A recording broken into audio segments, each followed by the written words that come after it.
بھائی نے پوچھا کہ عورت خوشبو کیسی لگائے اور مرد کی خوشبو کیسی ہونی چاہیے؟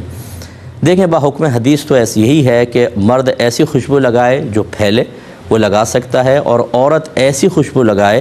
جس کا رنگ تو ظاہر ہو لیکن خوشبو بہت زیادہ نہ پھیلے۔ کوئی بھی ایسی خوشبو جو اس زمانے کے اندر ہوگی، یقینی سی بات ہے زمانے کے اعتبار سے خوشبوئیں مختلف ہوتی ہیں۔ بعض لوگ اس قسم کے جواب سن کے مذاق اڑانا شروع کر دیتے ہیں، یعنی انہیں اور کوئی دلچسپی نہیں ہوتی، حدیثوں کا مذاق اڑاتے وہ شخصیت کا مذاق ہے، اس کی بات کا مذاق، لیکن یہ سوچتے کہ تو حدیث کے الفاظ تھے، تم ان کا نہیں اللہ کے نبی کا مذاق اڑا رہے ہو۔ اور میدان محشر میں یہ اتنے ذلیل و رسوا ہونے والے ہیں جس کو کوئی انتہا نہیں، ہر چیز کا ایک مذاق بنا لیں گے۔ کوئی بھی شرعی مسئلہ بیان کر رہا ہوگا، اس میں بیچ میں کسی کا یس، ہاں نو، ہاں اور بولو، ہاں یہ، اور ہنسی کا دکھا دیں گے، وہ ایک لطیفہ بنا دیتے ہیں، اور اس طریقے سے ایک مذہبی بات اس قدر لوگوں کے مابین مذاق کا نشانہ بن جاتی ہے۔ اور ہمارے ینگسٹرز تو آپ کو پتہ ہے ان کو نہ ABC آتی ہے دین کی، نہ کچھ، نہ دین سیکھا ہوتا ہے، وہ اس سے حفظ نفس حاصل کر رہے ہوتے ہیں، اور اچھے خاصے دینی مسائل جو علماء نے لکھے ہیں اور ان کے پیچھے لاجک ہے، اس کے پیچھے شرعی دلائل ہیں، لیکن یہ بعض ایسا ٹولہ ہے کہ جو بیچارے اپنی کمقلی میں انہیں مذاق میں کر کے اس طرح بنا دیتے ہیں کہ لوگ اپنی آخرت کو برباد کر رہے ہوتے ہیں۔ تو عورت ایسی خوشبو لگائے جو بہت زیادہ نہ پھیلے، بالکل ہلکی پھلکی خوشبو کیسی بھی لگائے گی لازم بات ہے دوسرے تک تو پہنچ کتنی بھی ہلکی لگا لیں آپ، مراد یہ کہ بہت زیادہ نہ پھیلے، ایسی خوشبو لگائیں۔ اور اس میں بھی ایک تفصیل یہ ہوتی ہے، بعض بھائی مطلقاً منع کر دیتے ہیں عورت خوشبو لگا سکتی ہے، بعض اوقات اس طرح کی گیدرنگ ہوتی ہے، اس طرح کا ماحول ہوتا ہے کہ آپ اپنے گھر سے خوشبو لگائی، نیچے گاڑی کے اندر، گھر میں گاڑی کھڑی ہے، گاڑی میں بیٹھے، گاڑی سے سیدھے اس محفل تک پہنچے اور عورتوں کے سیکشن میں چلے گئیں عورت، اب عورت ہی ہے وہاں مرد ہے ہی نہیں، تو وہ خوشبو چاہے تھوڑی سی پھیلنے والی بھی لگا لے کہ گھر میں محرم تھے، پھر گاڑی میں بیٹھی، غیر مرد تک خوشبو نہیں پہنچی اور وہاں پہ ساری عورتیں ہیں، تو اس میں کوئی مسئلہ نہیں ہے۔ اصل یہ ہے کہ عورت خوشبو لگا کر اس طرح نکلے کہ وہ خوشبو پھیلے اور غیر مردوں تک پہنچے اور وہ عورت کی طرف متوجہ ہوں، ایسی خوشبو نہیں لگانی چاہیے۔ اس کو حدیث میں زانیہ کہا گیا ہے کہ ایسی عورت زانیہ ہے، لیکن زانیہ سے مراد معاذ اللہ ثم معاذ اللہ وہ زنا نہیں۔ بعض اوقات نبی کریم صلی اللہ علیہ وسلم کسی فعل کی قباحت کو بیان کرنے کے لیے اس طرح کے الفاظ استعمال کرتے ہیں، وہ حقیقتاً کوئی زانیہ نہیں ہے، لیکن وہ مراد یہ ہے کہ مشابہت زانیہ عورتوں کسی کی وہ خوشبو لگا کر غیر مردوں کو مائل کرتی تھیں۔ اب یہاں اگرچہ عورت کا میلان کا ارادہ نہیں ہے لیکن پھیلنے والی خوشبو لگائی، اس لیے اس میں احتیاط کریں۔ دیکھیں زرعی زمین پر کوئی زکوٰۃ نہیں ہوتی، اس کی پیداوار پر زکوٰۃ ہوتی ہے۔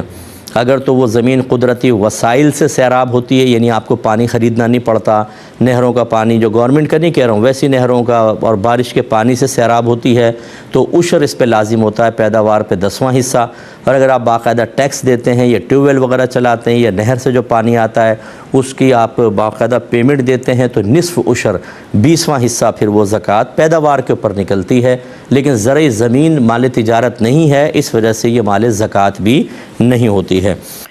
ایک بھائی نے فرمایا کہ اگر ہم غسل فرائض کے ساتھ کر لیں تو کیا نماز کے لیے علیحدہ وضو کرنا ہوگا؟ جی نہیں کرنا ہوگا۔ نبی کریم صلی اللہ علیہ وسلم کے بارے میں منقول ہے کہ آپ غسل فرماتے تھے اور اس کے بعد وضو نہیں کرتے تھے، کیونکہ آپ کا طریقہ یہ تھا کہ پہلے آپ وضو فرماتے پھر غسل فرماتے، اور فرض کر لیں کہ اگر کوئی وضو کرے ہی نہیں تو پانی جو ہے اللہ تبارک و تعالی نے فی نفسہ یعنی بذات خود پاک کرنے والا بنایا ہے، آپ نیت کریں نہ کریں۔ جیسے آگ کو جلانے والا بنایا ہے، آپ جلنے کی نیت کریں نہ کریں۔ اگر آپ یہ کہیں کہ میں جلنا نہیں چاہتا ہوں، نیت میری یہ نہیں ہے، اور آگ میں ہاتھ ڈال دیں تو کیا آگ آپ کو جلائے گی؟ نہیں، بالکل جلائے گی، اس لیے کہ اللہ تعالیٰ نے اس میں جلانے کا وصف رکھا ہے۔ ایسے ہی پانی میں پاک کرنے کا وصف رکھا ہے، انزلنا من السماء ماء طہورا، ہم نے آسمان سے پاک کرنے والا پانی نازل کیا۔ آپ نے اعضائے وضو پہ پانی بہا لیا، چاہے نیت نہ کی ہو، پانی اپنا کام کرے گا، آپ کے اعضاء کو پاک کر دے گا، لیکن بلا نیت وضو تو ہو جائے گا، ثواب نہیں ملے گا، اس لیے ثواب بھی کی نیت بھی کر لیں۔ تو معلوم یہ ہوا کہ اگر آپ غسل کر لیتے ہیں تو اسی کے ساتھ ہی آپ کا وضو بھی ہو گیا، تو جدید وضو کی حاجت نہیں ہے۔ بیوی کا شوہر سے چھپ کر دین کا کام کرنا کیسا ہے؟ مثلا کوئی بچوں کو سپارہ پڑھا دینا یا تبلیغ دین کے لیے گھر سے نکلنا، مختلف جگہ پہ جا کر اور لوگوں کو دین کی طرف مائل کرنا۔ وجہ اس کی کہتی ہیں کہ شوہر کو پتہ چلے گا تو وہ منع کر دے گا، مجھے کنفرم ہے، تو اب یہ کام کرنا کیسا ہے؟ دیکھیں میری ایسی تمام بہنوں سے گزارش ہے کہ شوہر کا حق ماں باپ کے حق سے بھی زیادہ ہے۔ روایات کا مفہوم یہی ہے کہ بچی پر سب سے زیادہ حق اس کے ماں باپ کا ہوتا ہے، لیکن جب شادی ہو جاتی ہے تو سب سے زیادہ حق اس کے شوہر کا ہے،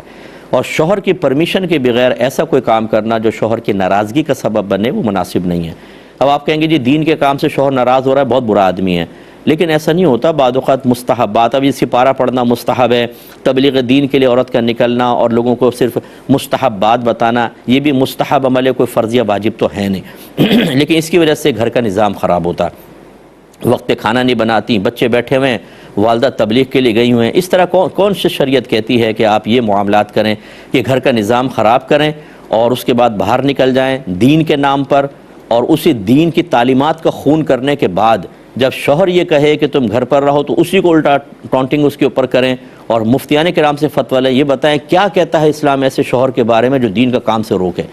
باقی بیچ کی ساری باتیں غائب کر دیتی ہیں۔ تو ہماری بہنوں سے گزارش ہے کہ آپ گھر میں رہ کر بھی کام کر سکتی ہیں، اپنے ہسبینڈ کو اعتماد میں لیں۔ یقینی سی بات ہے کہ جب وہ